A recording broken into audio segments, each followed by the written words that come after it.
And we are live. What's up, everybody? Coming to you from the Uncle Steve Shake Studios in Center Bonstead, New Hampshire. It's the Pit Life Barbecue Podcast, where we talk everything barbecue and a lot of other topics that you normally talk around the pit. Oh, Dutch. Divas always make a late entrance. You know something? With friends like you, my brother, I'm telling you, go watch Grey's Anatomy. Tom, blasphemy.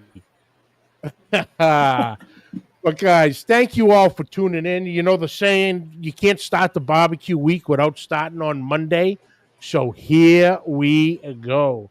Tonight's episode brought to you by Uncle Steve Shake.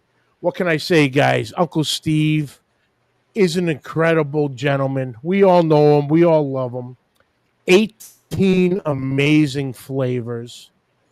The original, the Gator Shake, sweet and spicier, the competition line, the new Amigo, Magic Ribs, the new Holiday Shake, still available through direct contact with Steve up on our website. And he's got a special running now, and damn it if I can't find it. He revamped the sauce with no name, made it a little thicker. I know there's posts out there. I think it was if you ordered 3 bottles, and he'll send you a bottle of the new sauce. So check that out. He wears all the hats. He's answering the phones. He's answering the emails. He's mixing the shake. He's packing them. He's mailing them. He's doing it all. Check him out at UncleSteveShake.com and also on Facebook, Uncle Steve Shake Nation, for the latest and greatest news on everything shake. Uncle Steve Shake, shake some on everything. Also brought to you by Joe's Meat Market, the diamond of Roy City, Texas. Guys, Gabriel and his crew, man, they do an incredible job. I can't say enough. The meat selection is impeccable. If for some reason Gabriel doesn't have something you're looking for, he'll work with you to get it. You need a specific size cut, he got you covered. Fresh produce brought in daily. And for all us competition guys and backyard cooks, got us covered too. He's got meat. He's got produce. Whole lines of rubs, sauces, seasonings, smoky wood products, splits, chunks, chips. He's got us sorted.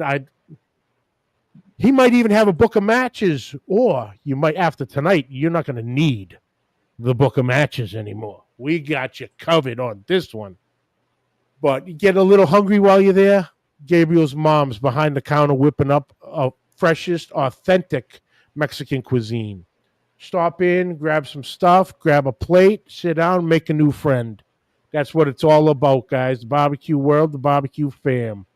So if you're ever in the Roy City area, stop by Joe's Meat Market, see Gabriel and the crew, tell them I sent you. Joe's Meat Market for the win. Oh, let's see. Big Rome, what's up? Larry Vaughn, how are you? Tim Rogers, what is happening? Where's my little cursor? Oh, there it is. Daddy Dutch, Uncle Steve, Tom, Bat, what's up, boys? Oh, thank you all for tuning in. I am so excited about this evening. I know a lot of you know about this product. A lot of you have this product. And we're talking the grill gun and the Sous Vide gun from Grill Blazer. Been in the works now, if I remember correctly, since 2018. So it's been out a while, or in production, and he got it, and I use mine every weekend. Get that pit flying, get the grills going. You can't beat it. Get the fire pit rolling. These are incredible. So tonight we are speaking with the inventor, creator, founder of Grill Blazer, Bob, how are you, brother? I'm just great, Johnny. Thanks for having me on. Oh man, thank you for taking the time to join me. This is awesome. This is awesome. Um, I usually start out, really, I only ask one question, really, and we get a little bit of your background and how you got into the barbecue, grilling, and live fire world. And and then we just roll from there. One topic leads to the next question, and nice and laid back, relaxed, just two guys hanging out, talking our passion. Well, that's kind of fun. So let me tell you how the Grill Blazer grill gun came to be. Um, so it was in December in 2017. It was actually the 17th of December, 2017. It was 30 degrees in the country where I live out east of Tulsa. Snow was blowing. I had just lit my barbecue grill like I had done for the last 17 years with a big ass weed torch. Just, Oh yeah.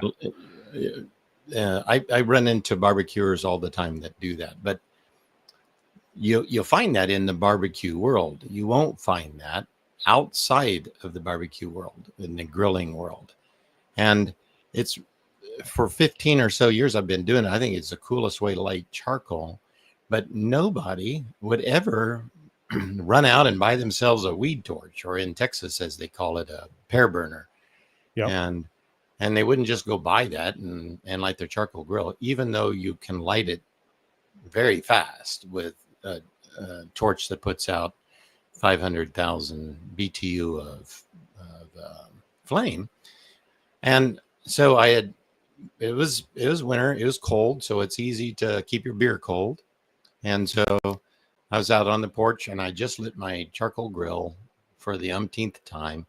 And I looked at my sons and I said, okay, what would it take if I'm going to design a new torch? Because I'd had to light it with a cigarette lighter, and because it had burned up, it'd been the typical 3 torches a year that I buy from Harbor Freight or some other place, Amazon or something like that. Just, kind of garbage torches. And I said, what would it take to, if I designed the perfect torch, what would it take to make people want to buy it? I mean, what would it take to make it a thing? And it wasn't 5 minutes before kind of unanimously all my sons said, well, Dad, you need to make it look like a gun.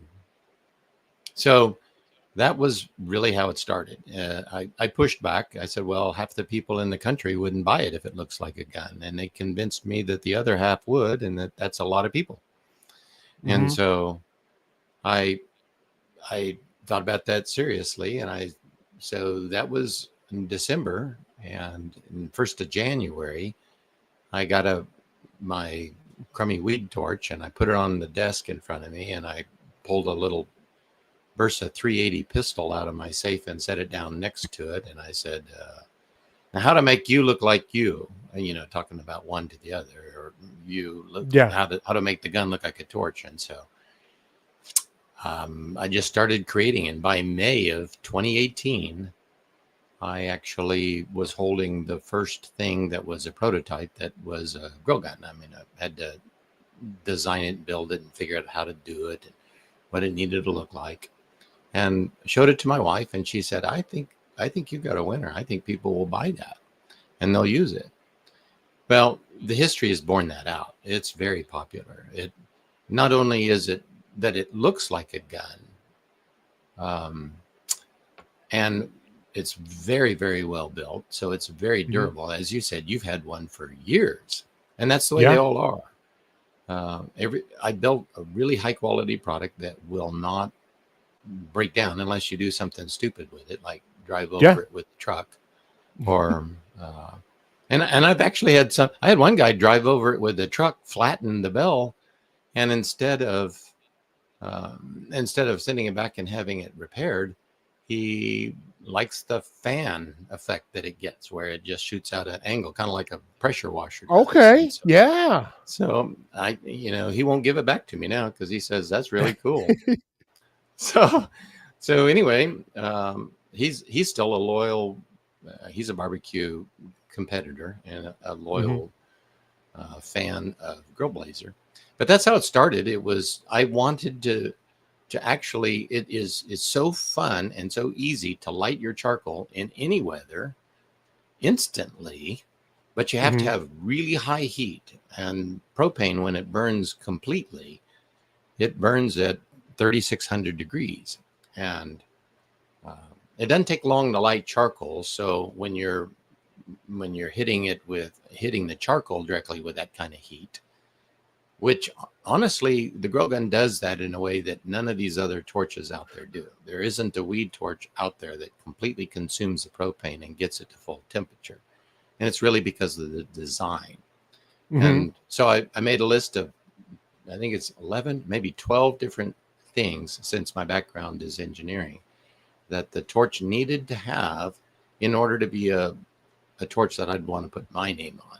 So I designed those elements into it. And it took me from the time I started designing it in 2018 through 2019. So all the way through 2018. And I realized I wasn't going to I needed capital. I needed financing in Hmm. order to be able to make it happen. And I knew where I was going. I traveled around different countries looking for manufacturers that I could teach to make this and make it happen. And then I had to find investors that would invest in it. And if Yeah. I'd been selling a pharmaceutical or a .com or something like that, I could have gotten money thrown at me. But a gun that shoots fire isn't really high on the list of an investor's Yeah. desire, True. especially when it had never been done before. And so, how was anybody going to believe that this would be a really good product? I mean, what was the assurance that his investment was going to be garbage? I mean, it wasn't going to be garbage. And so if I asked him, I said, "Well, would you buy it?" And they'd say, "Well, yeah, I'd buy it." And I said, "Well, that's what everybody says. Yeah, I'd buy it." And I said, "So would you invest in it?" And the answer was always no. And so in February of 2019, now a year after I had started the process, I read up a lot about Kickstarter. Are you familiar with Kickstarter? Yes, sir.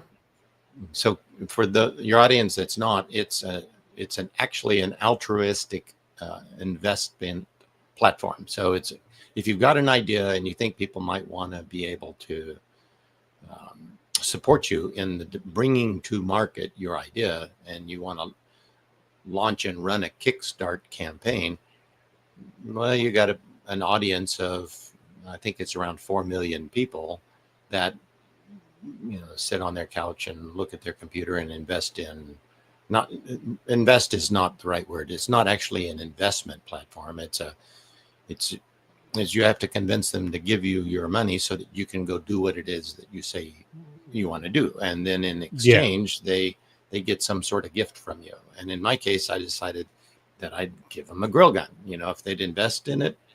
And sorry, I keep using that word, but if they'd give me the money that they needed, that I would to be able to bring it to market, I would give them. So in the end, that Kickstart campaign was so successful that I got the capital that I needed to be able to actually go into production, and I started retailing them. I finally had my grill guns and my sous vide guns available in February of 2020. So that's kind of the beginning of the 2-year malaise in our worldwide economy because of everyone's fear of being associated with somebody else around people.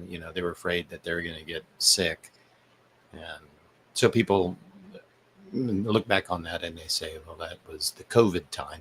Well, COVID's not a bad thing when you're selling a product and people are sitting in their house looking for ways to spend money and do their own grilling outside. So that actually worked out to my advantage because people would buy it, and it became kind of a rocket ship sort of product. So 2020 is when I first actually started selling them. I would have reached out to you and to other barbecuers in the preceding years in order to try Mm-hmm. to develop the notion, the expectation, to find out if I was smoking dope or something like that, and people wouldn't really buy it. But I was able to prove that they would, and enough so as to spend $1 million that I was able to get through Kickstart and other investors. Once Mm-hmm. the investors saw the success of the Kickstart campaign, they loosened up the purse strings. So I was able to get it launched, and then the success of the business has been able to keep it going. And so it's now 2025, and I've had 20, 21, 2, 3, and 4 of selling it, the grill gun and the sous vide gun. The interesting thing is the sous vide gun was developed just before I started running the Kickstart campaign. Okay. And so I didn't even know what sous vide was. There was a podcaster by the name of T. Roy Cooks. Yes. Troy Smith was his name. Yep. He's since retired from podcasting, but I called him up and I said, would you do I've made some prototypes. Would you do a video with it? I'll send it to you. You please send it back so that I can send it to someone else. I mean, I only have these prototypes. So Yeah. he didn't have any problem with that. And he did a world premiere of a Grill Blazer grill gun. And in that first 15 minutes of that world premiere, one of the people that I was corresponding in the chat right after the presentation of his video, he said, Bob, you need to reach out to Guga and you need to approach the sous vide market. Yeah. Okay, so there were two terms I'd never heard of before. What's a Guga and what's sous vide? So really funny, as fate would have it, Guga was actually watching T. Roy's world No kidding. premiere. No kidding. And so within 5 minutes of having that, I was, I Googled what a Guga was, and I Googled what sous vide was, and I read what sous vide is, and I thought, oh yeah, this is perfect. If I make some design changes to it, revamp the gun, I could probably create something that's perfect for the sous vide market. Mm-hmm. So then I reached out to Guga. This is all during T. Roy's premiere while I'm on the phone, on the chat with him. And I sent a message to Guga, and he replied back, says, I'm watching it. Please call me when this is done. I mean, that was so amazing. What a ride. Yeah. And so Guga's been a friend ever since. He loves the sous vide gun. It's his torch of preference over anything he's ever used. He lights his charcoal with it. He sears his meat directly. I've retained my affiliation with Guga because he really does get it. And I do barbecue competition demonstrations. I just came back this weekend from the San Antonio Rodeo, where I have a little trailer that I take down there, and we set up a 3-ring circus and demonstrate the grill guns and sous vide guns and teach people what sous vide cooking is and light charcoal, and people buy them and everybody's happy, and they drink too much beer and I have to tell them to be careful, and it ends up being a big party and helps with the brand recognition, the development, keeps propelling the product going forward. So it's been a lot of fun, a lot of work. Got a lot of experience with what it takes to actually create something from scratch, because it was an idea that you can buy now. You can go to grillblazer.com and buy. If you don't know what sous vide is, well, go to grillblazer.com, and in the how it works section, you'll see some videos that I put up there that teaches the process. And sous vide is really a huge market the process is the fastest growing technique of being a professional chef. Actually, 2 weeks ago, I was in Gulf Springs, Mississippi, um, at the Shed Showdown competition, Yes. and I entered my steaks in the SCA cook-off for fun. I didn't win, but everybody who came by the booth thought I should have. So it's not necessarily that you're going to win just because the food tastes really good. There's other things I need to learn, I guess, about steak preparation to help me become the champion of the SCA. But I'll work on it and I'll get better at it. But in the meantime, I've made lots of people's lives a whole lot better because they understand now, and they do sous vide cooking. They use the sous vide gun. I walked into the rodeo and I was greeted by people that I'd never met before that had bought grill guns, and they were giving me their testimony of how long they've had one and how much they love it. I mean, not a single person said, "Man, this is a piece of garbage." Not a one. Everyone thinks it's great, and they just, when they ask me, what's the warranty on it, anybody does, I'll tell them, well, if you ever have any problems with it, you just call our support group and we'll make sure that you're satisfied. So that's my requirement really in our business, is that we're all about customer service and support. Yeah.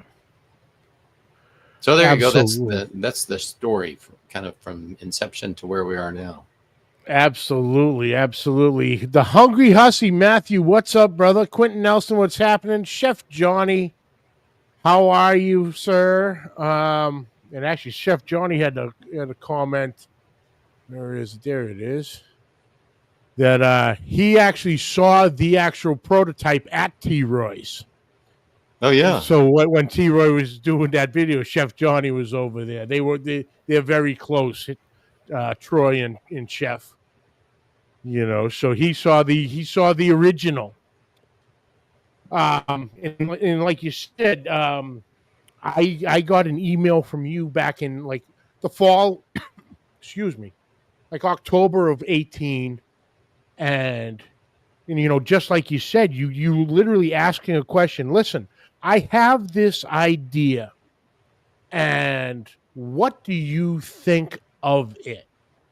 And once I grasped, it takes me a minute or two to get to you got to read things 2 or 3 times how my brain works. But once I grasp it, I'm like, it's a gun. It's a flamethrower gun. I'm like, okay, in the basis round, big umbrella of it. I'm like, okay, but it would be, obviously I know the weed burners, and some of them are obnoxious. They look like a giant candy cane for your Christmas display. They're 6 feet long with the hook at the end. It's like, I get it, but how is that manageable? And it really isn't. And then your idea of a compact, because the grill gun itself can't be more than 2 feet long, or just a smidge over that. So you have that, and the tank attaches. It's lightweight. It's not bulky. You did very streamlined the design of it.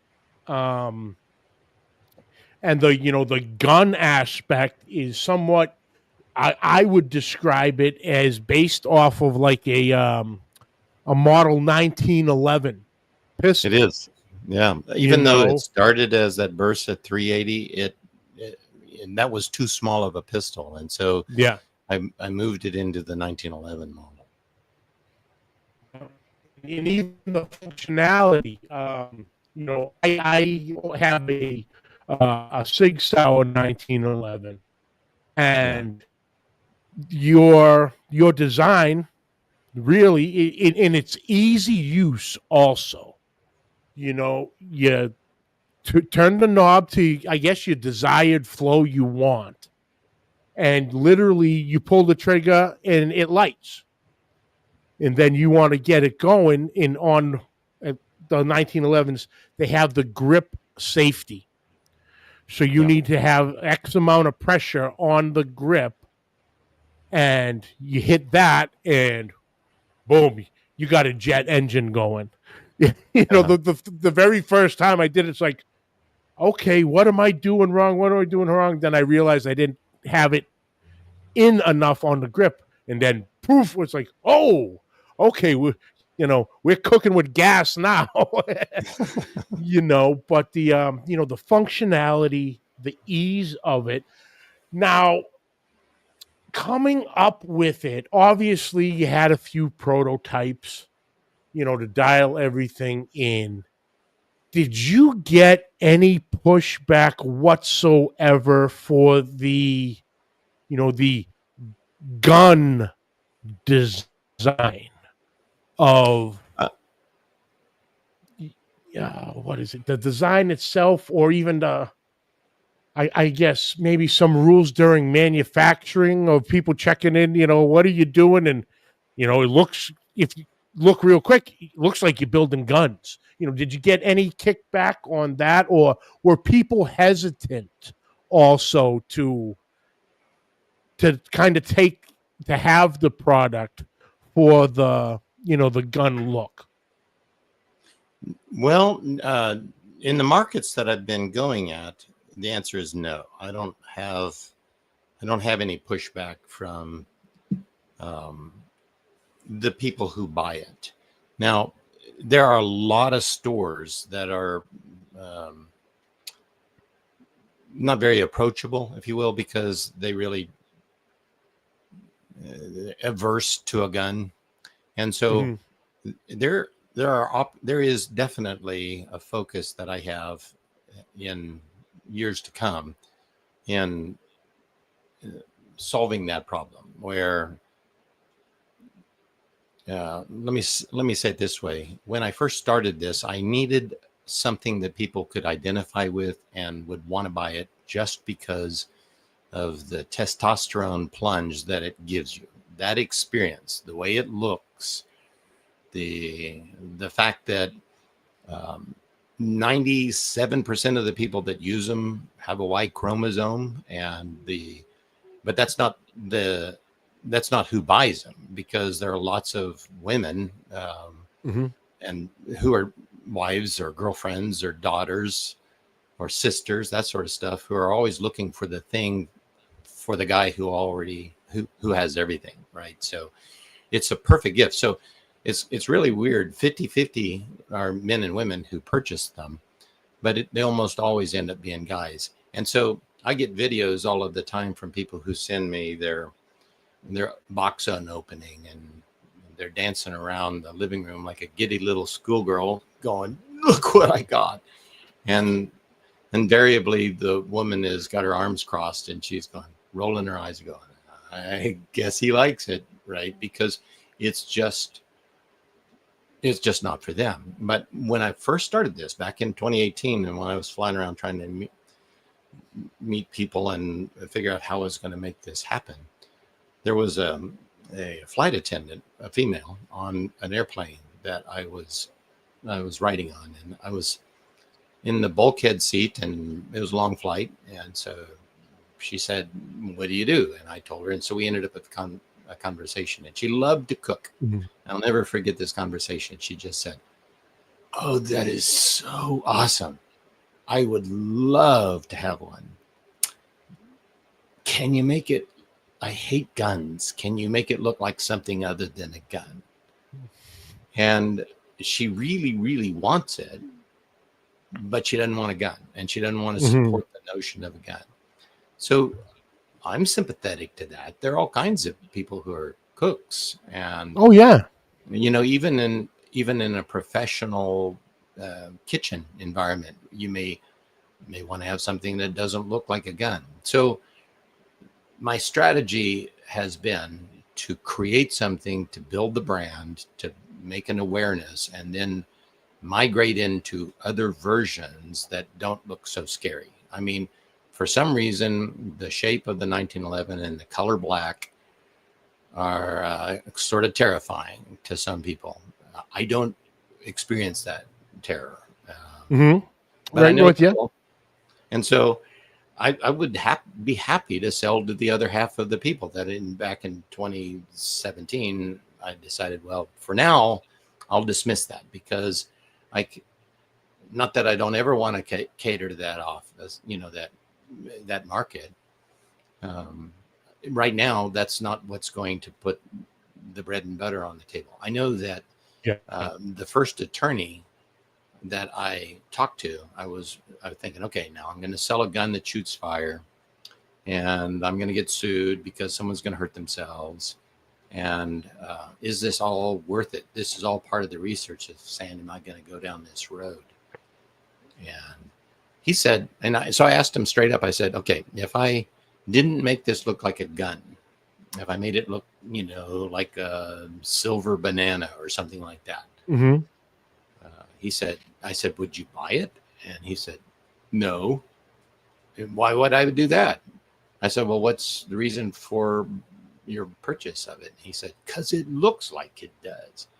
Yeah. So, when you think about it like a Bic lighter, a reach lighter, a handle that has some butane in it and a long snout on it so that you can reach in and do something like that. There's nothing about that that's appealing or attractive. That's just functional, and that's how it works. And people buy those, and they use them for lighting. They don't last very long. They break, and you buy another one, and you keep on going. So there is a market for grill guns that are not, the gun, but Yeah. you actually have to cater to a market. Dance with the one who brung you. That's the model. And so Absolutely. after that, then you start making products for other people. So we're approaching that, that period of time in the growth of Grill Blazer, expanding our product line, expanding our product offering, adding accessories. Every time I do a show, like this weekend, and the weekend before, and I'm doing sous vide, people ask me, can you sell me that sous vide pot and that stick, that circulator stick? And I said, oh no, I bought these off of Amazon. Well, there's no reason I have to tell them I bought them off of Amazon. I can easily just go into business selling that, and that's part of the accessories that you can buy. So it's really, there's two notions of cook that I'm dealing with in Grill Blazer. One is the outdoor griller of all model, the Johnny 30 pack who's going to go to the lake, and he wants to take his grill gun and light a campfire. And then there's the home cook, the female, and they really like the kitchen. Well, there's two different markets and lots of ones in between. So right now, the only thing I can offer them is something that looks kind of scary. Like this. And then later I'll be able to tell them that be able to show to them that it really does matter to me, that I pay attention to them, and I'll come out with something that doesn't look quite so frightening. So anyway, it's build the reputation. If you go to Google, just Google Grill Blazer, not grillblazer.com, but read the reviews on Grill Blazer. Of the 80,000 some people that have bought a grill gun, the reviews are very, very positive. I'm one of these. I have a company that people love the product, and they love the fact that as a business, I take customer service seriously. So you read all kinds of reviews that say how great they think the product is. You can go to there now. There are a bunch of knockoffs on Amazon that are just. I buy them all. I have to buy them. I have to see what else is out there, and they're all just garbage because they don't know what they're doing. The reason they don't know what they're doing is they didn't design it, and they don't They don't understand the physics, the engineering that went into it, why it works. They're just copying it, and they can only do so much. I mean, propane burns, so as long as they have burning propane, a weed torch burns and it puts out a lot of fire, but get in the grill gun and it's not nearly as hot, so it's not nearly as effective. And I also have in my design a patented feature which is going to make it so it never burns up. You can't wear out that igniter, because that's the thing that irritated me the most. Just like your igniter's not failed. It never will fail. Not at all. Not to. So, and they've been, mine, and I know a lot of the guys are gonna say, like in here, Daddy Dutch. He's had his 3 years now, and still goes good. He wants a sous vide gun, So Daddy Dutch, you know where to go and get one of those. Then Chef Johnny was, oh, absolutely. By far one of the best barbecue gadgets I've ever received. Also, most used product too, and he actually prefaced that by, and timing is everything, I suppose. Where is it? Yeah. Mine gave up the ghost this weekend. I guess I need to call support. It is sitting here right next to me right now. I don't know. I didn't know we had the great inventor here tonight, so he didn't even know. And oddly enough, he's getting his answers, his questions answered. That's what I was trying to say with that. Lep, what's up? Al, what's happening? Make sure he knows to reach out to support@grillblazer.com. We'll take care of it. All right. And he's just said, what is going on here? There it is. I think I was one of the early channels to get one. I have the long hose to hook onto a propane tank. What a great accessory to have with it. Yeah, I was about to get into that too. So thank you, Chef. The hose is very convenient. Especially when I'm cooking up here at the house.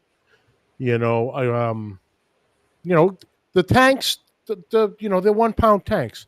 They run out after a while, Right. But I always have the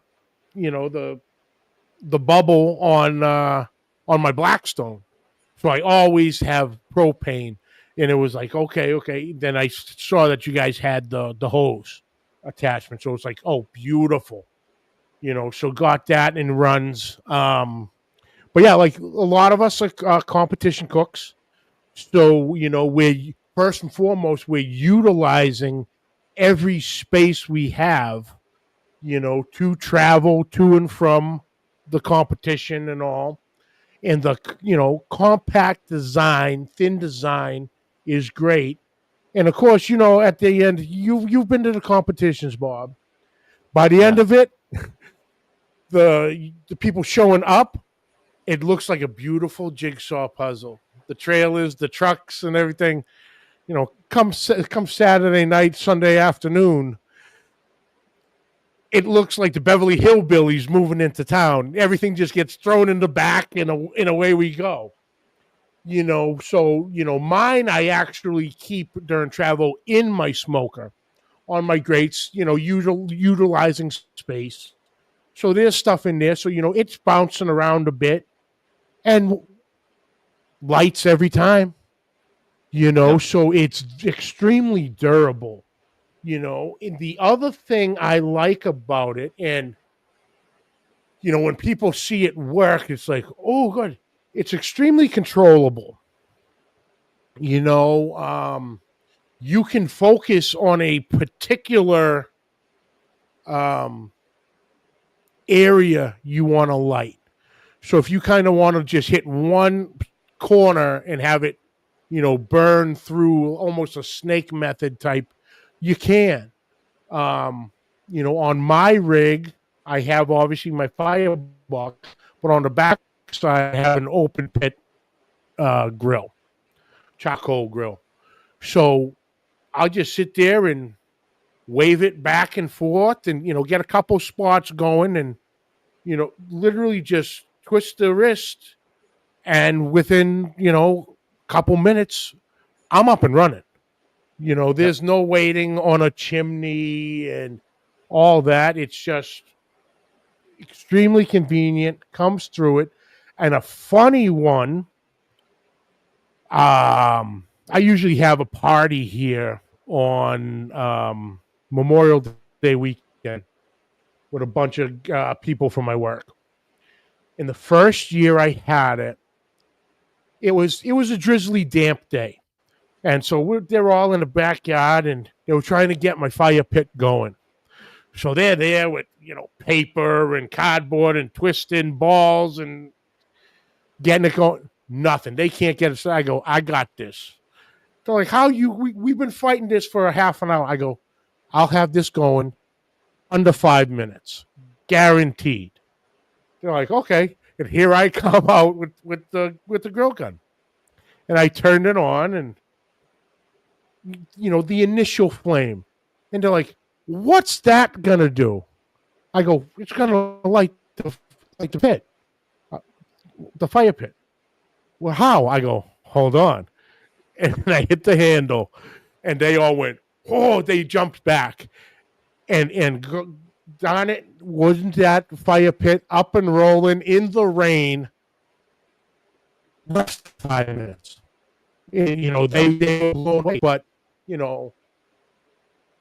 it's made to work. And like you were saying, on the website, it says over 400,000 BTUs. That's damn hot. And like you said, you're getting all the use out of it. You're using it to its fullest capacity. Between the gun itself and the burning power of propane. So you have it all rolling there. In the last 2 years, so I started. Actually, it's just been a year now. I started this barbecue circuit where I would just go to these competitions, barbecue champions competitions, and I started with the NBQA.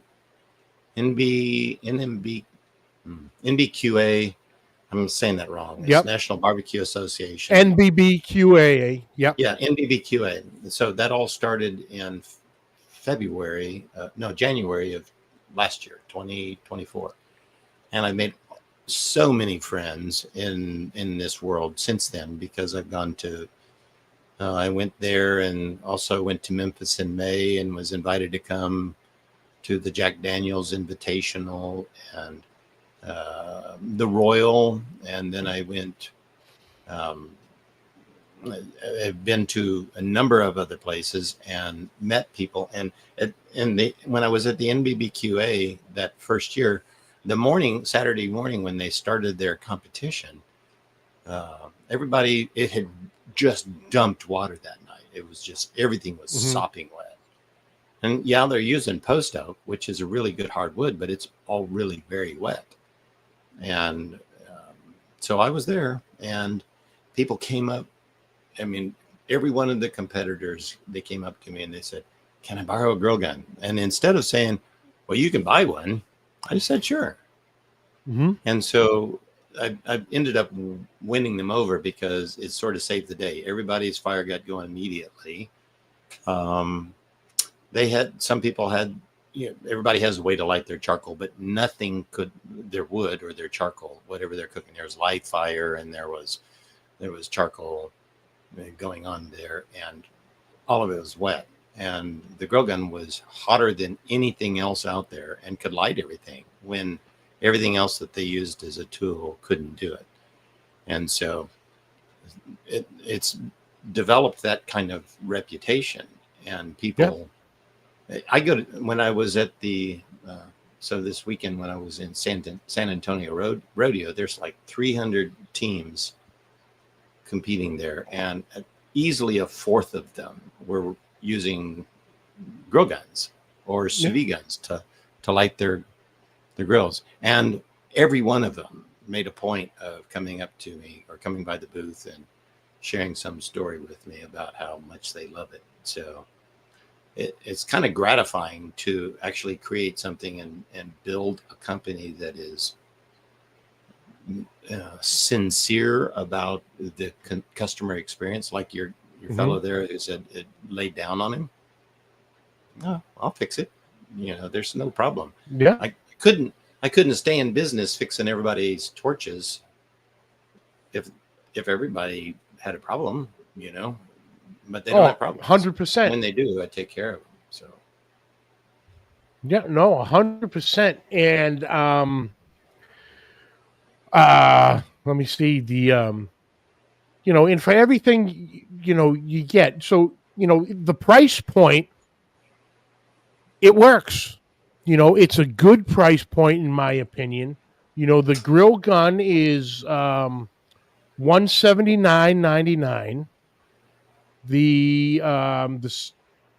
That's so is it's coming up. So is the sous vide gun. yep. But like I said, especially in the competition world, we need things that work, and we need stuff that's tough and can take a little bit of a beating, but work every time. Because especially with the competitions, and even on the backside too, you're in the elements. So you can sit there and traditionally light a chimney with a fire starter or a clump of paper. If that wind is blowing at a decent gust, you ain't lighting anything. It instantly goes out on you. Or Last like year in the rain. at the San Antonio Rodeo last year, I wasn't down there. I didn't know anything about it, and they were using B&B charcoal, and it was very windy day. And I don't know anybody who uses B&B charcoal knows that it's hard to light. Now it burns really hot. It's a good charcoal, but it's almost like lighting coal. It's hard to get going. And so I had one lady that was she had one of her students there, and she was just sharing with me last year that all the little pits that they had for the kids to cook on in the kids queue, it was just a bust as far as the kids queue was, because they couldn't get their charcoal lit. And people come with all kinds of ways: the tumbleweeds, little torches, chimneys, that sort of stuff. And so this year I saw that they were having a kids queue, and I went over to the director of the kids queue and I said, I'm happy to light their pits for them this year if you need it. And he said he would love that. And so I just made mention to it to him, and then I stood in the kids queue with the torches, and we must have lit half of them. There were 52 kids there, and some people brought, it was a nice day, some people brought another method, but you could just even B&B charcoal, you could just flame it, just turn it on and light it up. And so they were cooking away. When I went to the Jack Daniel's Invitational in November, they have a competition where the Primo sponsors I know Jack about grilling. I think that's the name of the competition, where you have an hour to prepare and to read a recipe and prepare it with all the things that you're making that they want you to use. And so you have to light these Primo grills. And so the Primo rep was there, and he was going to use their Primo lighter, which is kind of a hot hair dryer. It's like the Loof lighter, but it's Primo branded, right? And so you can light a Primo or a green egg or any one of those ceramic ovens. You can light them in 7-10 seconds, because the development of the heat is all done through air in the grill itself. So you have bottom vents and top vents, and you just need to get the charcoal lit, close it up, and then let it rip. But the Loof lighter takes 9 minutes at the very fastest, and you compare that to 7 seconds to light the grill. They just weren't prepared to see a Primo grill light like right now. I mean, when the fire hits it, it's lit right now. And so after 4 or 5 seconds of hitting the charcoal with it, I said, do you want to keep lighting it? And they only needed to be to 350 degrees, and I can turn that thing into an inferno in less than a minute. So it just showed everybody there what we're talking about here. And so what people don't really understand, or I guess grill manufacturers don't understand, is the heat is so high, but metal, the manufacturers were worried about, what about my my powder coating finish on my grill? Not to worry. You're lighting the charcoal. You're not trying. Yes, you could train it on the metal and burn it if you wanted to. Yeah. Why would you want to do that? You just want to light the charcoal. Charcoal is wood that's been snuffed out before it could combust. So it wants to burn. That's it. It just wants to burn. And all you have to do is take it back to that point. And any method of doing that is instantaneous, something that takes it to that temperature that it went out at, it'll work. And boy, a lot of design went into developing the heat in the grill gun and the Sous gun. The Sous gun, they both completely consume propane. I'll take a little bitty rabbit trail here just for fun of it. Sure. The question that I'm asked the most when it comes to Sous vide is, what is it that, aren't you going to get torch taste? No, you're not. The reason is because the Sous vide gun completely consumes the propane. Completely. It doesn't. So their total combustion of propane is 3 elements. You have water, heat, and carbon dioxide. And I've told this story tons of people this weekend. I said, no propane exits the mouth of the Sous vide gun. So at anywhere in there, you have controlled fire, as delicate as what it takes to do a meringue or a toast bread or melt cheese, anything you want to do. The Sous vide gun will handle that. And it'll also get hot enough to light charcoal or sear your meat in seconds. So I can take a steak and put a perfect sear on it in, let's just say a ribeye steak or something like that. 45 seconds after having pulled it out of the sous vide bath and put it in a pan or on a grill to caramelize it, it's all done. And it's because it burns completely. If you put MAP gas on it, yellow, the yellow cans, it's called propylene. That's the temperature that you need in order to be able to sweat copper. Now you can do that with the Sous vide gun or the grill gun. You can use it to bend conduit or sweat copper plumbing, although most people use PEX today. Because it develops the temperature of 3,700 degrees. So it's a little bit of the notion of 400,000 BTU is it's a number that people understand, and it's a big number, but it's more important what the temperature is, not the volume of gas that's coming out of it. Yeah. I Absolutely. can talk about this stuff all day long Yeah. because I really understand it. Yeah, and we got someone you might be aware of, Smoking Joe's Pit Barbecue, brother Joe Martinez. Yes. He's been Hi, Joe. with you for many years now. Thank you, Joe, for tuning in, brother. Appreciate it. Let me see who else. Everyone's still saying hi. Yeah, it's just a quality product, Bob. Even the stand it comes with. If you look at it, it's okay. And you see the design, and that table gets bumped. I always have mine on the edge of the table near the pit, and everything gets bumped and hit. That the stand, it holds it. It's not going anywhere, and it's not clunky. It's very streamlined. You're not fighting to get it in and out. It comes out very easily, very clean, goes back into the holder the same way.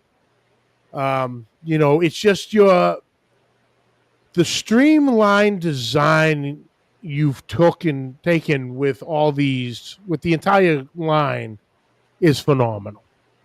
Well, thank you. And like you said, for as streamlined it is, and the durability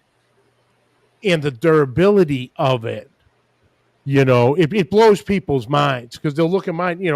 How long you had it? Oh, 2.5. Between 2 and 3 years. Really? And you take this everywhere you go, and it gets dinged around. Yeah, and it lights every single time. Yeah. Rain, sleet, snow, it always performs when you need it. So Yeah. the fact of all the R&D and design you guys did, my hat's off. It's as we've said many times tonight, it's a quality product. Yeah. The one of the design requirements was, because I was so tired of buying new electric, lighted, lighter weed torches or whatever, because they'd always burn up. I learned in the process that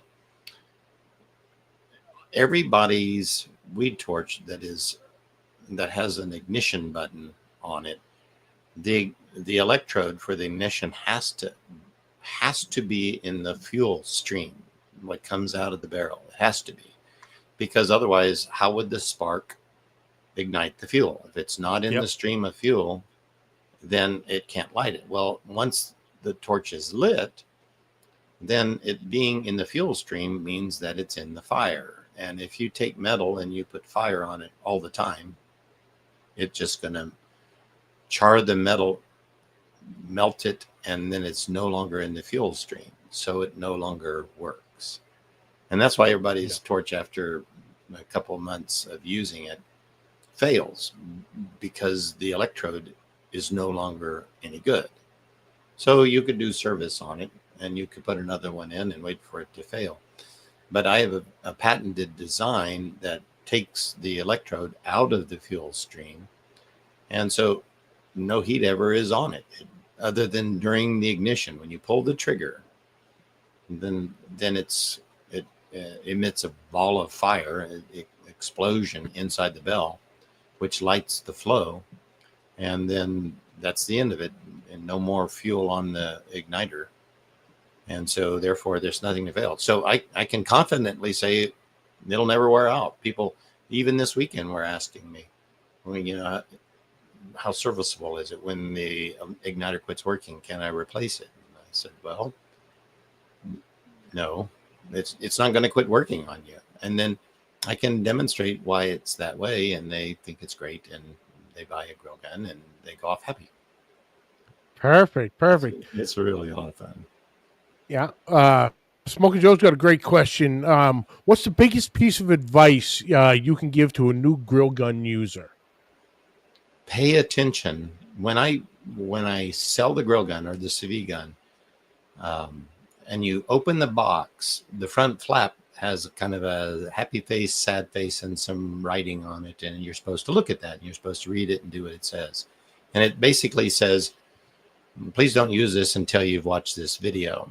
Now, you finish opening the box and you ignore that, and there's a piece of paper that's laying right on top of the grill gun, and it says stop in a big stop sign shape, and it says, don't use this grill gun until you have watched this video or read this content. And so, of course, they pitch that because nobody reads anything and nobody watches any videos, and the gun is so cool, and they just jerk it out of the box and hook a propane bottle up to it, and they may or may not set the safety check valve. And mine's the only torch out there that has this. So I was really concerned when I was in the development stage that someone would get hurt with it. So I'm building an immensely powerful tool, and I don't want to be receiving phone calls from people who've, burned the hair off of their child who's watching it, or they played with it and somehow it's fallen over and caught their house on fire.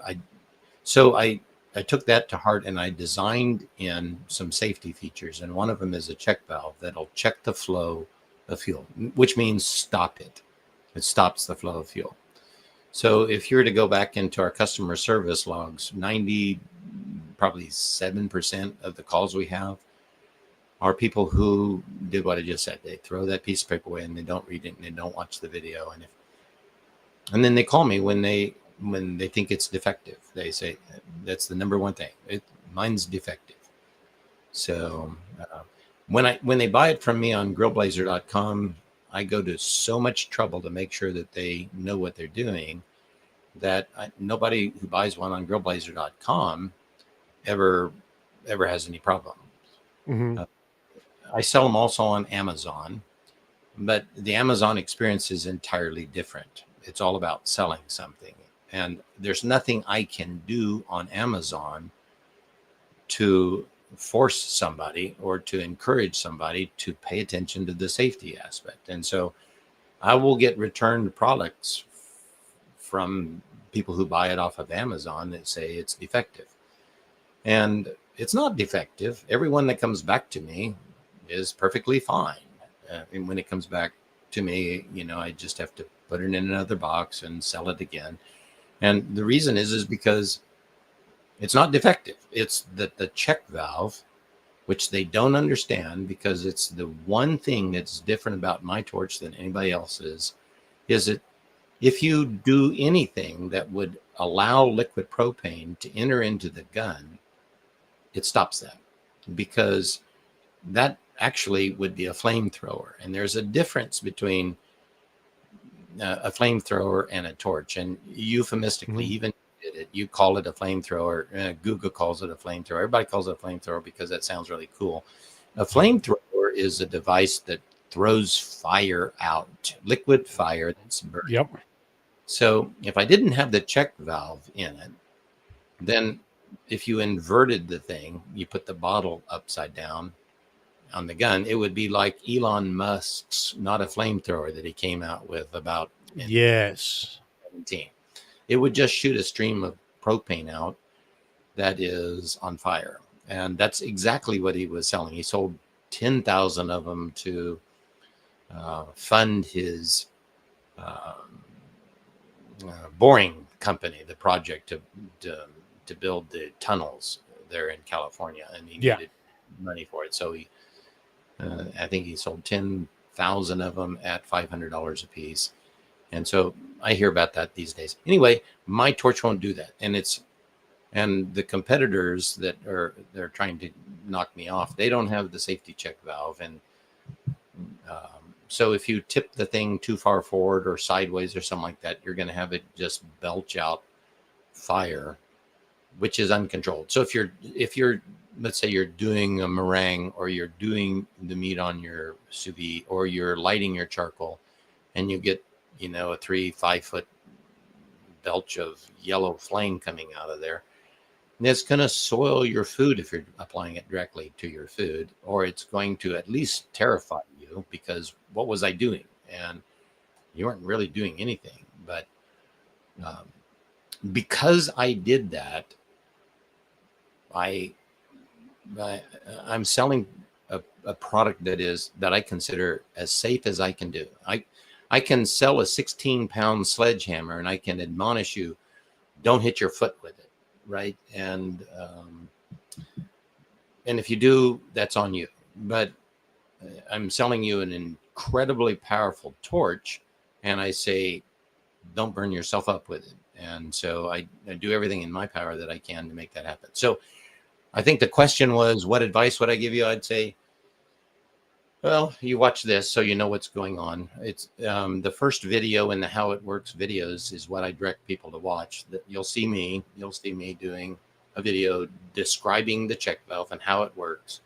And if someone calls customer support and they say, I've got a defective torch, We walk them through that process. They say, "Oh, that's great. I never knew that." And I say, "I know." In fact, this weekend, a guy came up to me after he had bought one. He had run back to his pit, and then he came back up to me later, hours later. "Mine's defective. It doesn't work." And I said, "Well, let me tell you what you did. You opened your box, you ignored the panel on the front of it, and then you threw that piece of paper away and you didn't read the video. I mean, you didn't watch the video. So you didn't know what I'm about to tell you. So you're going to see the video because it's me and I'm doing that. And I'm going to show you that." And he handed me the torch and it worked fine. And he said, "Well, it didn't do that." And I said, "Well, I'll show you why it didn't do that." And I made it fail for him and demonstrated it. And then I released the pressure on it and then it worked fine again. And I did that repeatedly and had him do it. And then he was my best friend. I mean, we're probably going to, go to one another's birthday parties from now on because he really appreciates that. And and that is the following that I'm looking for is I'm looking for people to trust what I do. Any product that I come out, I do have quality and safety in mind because that's what's most important to me in selling product. And consequently, I haven't been sued by anybody. People really appreciate that. And I appreciate the fact that it doesn't cost me millions of dollars to stay in business. Oh, absolutely. Absolutely. And I know Daddy Dutch was saying, where is it? There it is. The trigger on his went out last fall. He's trying to figure out what happened, then follows it up with, he thinks his kid might have messed with it, not sure. Call the support. They'll figure it out for you, brother. We'll talk it over with him and get him going. Either that or send him what he needs to fix it or have him send it back and we'll fix it for him, whatever it is. Pretty simple device, but it's a precision device. Cast iron IRL with honey badger. Yeah, not a flame. Easy for me to say. Flamethrower, but you need one of these to light the grills. That works every time, brother. Quality. Check it out, grillblazer.com.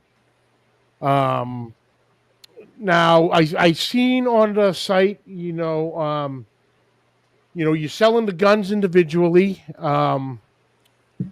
Then you're selling sets. So like this particular one is, the grill gun with the stand and the hose to hook up to the regular propane tank. $205.99. You go to the store and buy one of these hoses for, just your regular gas grill, costs you $50. So that's a hell of a price. And then you got the combo of the grill gun, the Sous Vide gun, 2 stands and the hose, $349.99. They're, in my opinion, it's very well priced. And especially with what we keep going back and forth, back and back on it. But the quality, the craftsmanship, the design, the thought that you've put in from day one, and everyone in the chat of how long they've had them, they last, they work. It's a quality product. And, that's what people want they don't want to spend their money on a cheap product. They want something that stands, works, stands time, gets it done in a pinch. People have no problem spending money on quality. And Bob, your company, that's the first part, is quality. Yeah, thank you. I know that the website, I really, just so everybody knows who's listening, there's just 2 products, a grill gun and a sous vide gun. And so I sell them in that manner with a stand because I don't want anybody to have a grill gun or a sous vide gun without a way to be able to put it in a stand. So you need the stand. It doesn't stand up on its own. It's balanced to be in your hand and comfortable in your hand. So the barrel itself is heavier than the center point, so it would topple over if you tried to set it on the bottle. Some of these torches that you can buy, it just stands there on the bottle. Just the guns, the torch sits on the center of the torch on the bottle, and so therefore when you're picking it up, all of the weight is forward of your hand, and so that's just fatiguing on your hand. Not that it's very heavy, but you're also putting that propane in near proximity to the fire that you're making, because you have it right next to the nozzle, right next to the fire. So that's inherently not as safe. So all I sell is the grill gun and the sous vide gun, and I want you to have a stand. So those are what I call the basic. So there's a grill gun basic and a sous vide gun basic. And then the notion of the set is take that and add a hose to it so that you have the ability to hook up to the 5-gallon, or what people know as a 20-pound bottle. The thing that's on your propane grill. And then the combo is, I'll save you some money and discount it. If you buy both guns, I'll give you 2 stands and a hose, and call that a combo. So there's 5 SKUs. It's really only 2 products in different configurations. And even today, I'm still trying to figure out how to make my website tell that story so as to not confuse people, because what's the difference between a grill gun and a grill, basic and a grill gun set? So there will be changes to that in the future to help make that a little bit clearer, I hope, so that people understand what it is. But you have to do all of that with imagery.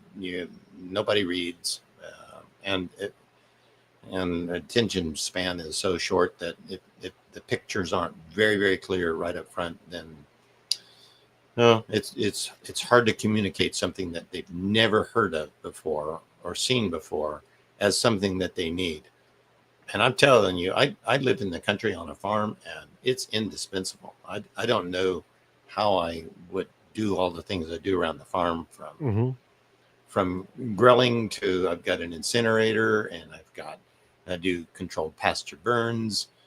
It's great fun to knock wasps out of the air, take care of the wasp nest, bagworms on the trees in the spring. I mean, it's limitless joy, if you use the grill gun or the sous vide gun for its full potential. Sous vide gun really focused on the culinary aspect of it in the kitchen, and the grill gun, everything outdoor and camping, that sort of thing. So, well, yeah, and it works wonders, especially up here in the Northeast, to get some of them ice patches off the driveway. Yep. Works in a charm. Cast iron. Where can you check out the magic out? Grillblazer.com. I know Brother Steven had put the link for the website in the chat a little earlier. He might be able to get it in there again, but it's, grillblazer.com. It has everything right there, brother. Awesome. Well, Bob, thank you so much, sir, for taking the time and telling the stories of the company. Yeah. It's great to get an opportunity to talk in this long format, people can actually, if they're interested in sitting in and listening in, they can share the whole story. So absolutely. I enjoy this a lot. Yeah, I thank you. Like I said, thank you for your time. Thank you for your product. Thank you for the care of your product, because, like you said, safety is a big thing. And, me especially, I've been known to do a little bonehead move here and there. And, but the safety precaution and everything that you have with it, the quality, like I said, it takes a beating. And so thank you for all your hard work in the design and manufacturing of these guns. They're incredible, and continued success, sir. All right. Well, and thank you for your audience if they've been able to hang on for this whole hour and 15 minutes. Oh yeah, You know, it'll be I enjoyed good. it. Now, where can everybody find you on social medias? Obviously, grillblazer.com, but what other platforms? At Grill Blazer on TikTok, Facebook, YouTube, Instagram. Okay, So, perfect. But guys, ladies and gentlemen, Mr. Bob Healy of Grill Blazer, thank you so much, sir. I appreciate your time and everything that you've contributed to our passion of live fire cooking. You made all our right. jobs a lot easier. My pleasure, Johnny. And thanks again for inviting me on your show. Oh, no problem, sir. Thank you so much. Appreciate it. Well, guys, that's it for this week. Thank you, Bob, for taking the time again. Thank you all for tuning in. I appreciate it. This doesn't happen if it isn't for you guys, so thank you so much. Next week, well, let's see. Shoot, we're at the 20th. We're already through January, folks. Wasn't it New Year's like 12 hours ago? Uh, but next week, Sterling, Big Papa Ball from Big Papa Smokers, going to join us. Going to talk about his products, catch up with him a bit. He had just put a little, or in the process of putting a series, him and Tuffy Stone got together. And we're also going to talk about the new KCBS Hall of Fame that Big Papa Smokers has been just maybe 2 weeks ago inducted to. Little different criteria than the American Royal Barbecue Hall of Fame that we're all aware of. So it's going to be an interesting conversation. So tune in then, and yeah, find us all on the social medias. Questions or comments, please send them to pitlifebbqpodcast@gmail.com.